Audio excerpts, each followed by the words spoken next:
Question number 18. JEE Main 2024 Phase 1, 29th January, morning shift. ചോദ്യം നോക്കാം. Which of the following is not correct? എത്രയോ direct ആയിട്ടുള്ള question ആണ് അല്ലേ. ചാപ്റ്റർ തെർമോഡൈനാമിക്സ് ആണ്. എല്ലാവർക്കും അറിയാം ഡെൽറ്റ ജിയുടെ ചിഹ്നം നെഗറ്റീവ് ആകുമ്പോഴാണ് റിയാക്ഷൻ സ്പോണ്ടേനിയസ് ആവുക.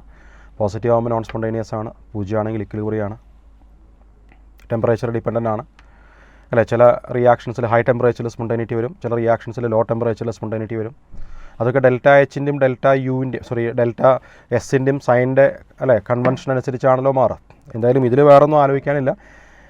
ചോദിച്ചുള്ളത് നോട്ട് കറക്റ്റാണ്. ഡെൽറ്റ ജി നെഗറ്റീവ് സ്പോണ്ടേനിയസ് എന്ന് പറഞ്ഞാൽ കറക്റ്റാണ്. ഡെൽറ്റ ജി പോസിറ്റീവ് എന്ന് പറഞ്ഞാൽ സ്പോണ്ടേനിയസ് അല്ല, തെറ്റാണ്. ഡെൽറ്റ ജി 0 ആകുമ്പോൾ റിവേഴ്സിബിൾ റിയാക്ഷൻ അല്ലെങ്കിൽ ഇക്വിലിബ്രിയം എന്നാണ് കറക്റ്റ് പറയേണ്ടത്. റിവേഴ്സിബിൾ റിയാക്ഷൻ എന്നുള്ളത് യോജിക്കുന്നില്ല. അറ്റ് ഇക്വിലിബ്രിയമാണ് ഡെൽറ്റ ജി 0 എന്ന് പറയാറ്. പിന്നെ റിവേഴ്സിബിൾ റിയാക്ഷനിലാണല്ലോ ഇക്വിലിബ്രിയം വരിക. അങ്ങനെ നമുക്ക് ആർഗ്യൂ ചെയ്യാം. And delta G positive non spontaneous അതും കറക്റ്റാണ്. സോ ഉത്തരം സെക്കൻഡ് ഓപ്ഷനാണ് അല്ലേ. ഇത്രയും ഈസി ആയിട്ടുള്ള ക്വസ്റ്റൻ ആണ്. എൻ്റെ ക്വസ്റ്റൻ ഫ്രം തെർമോഡൈനാമിക്സ്. ഓക്കെ.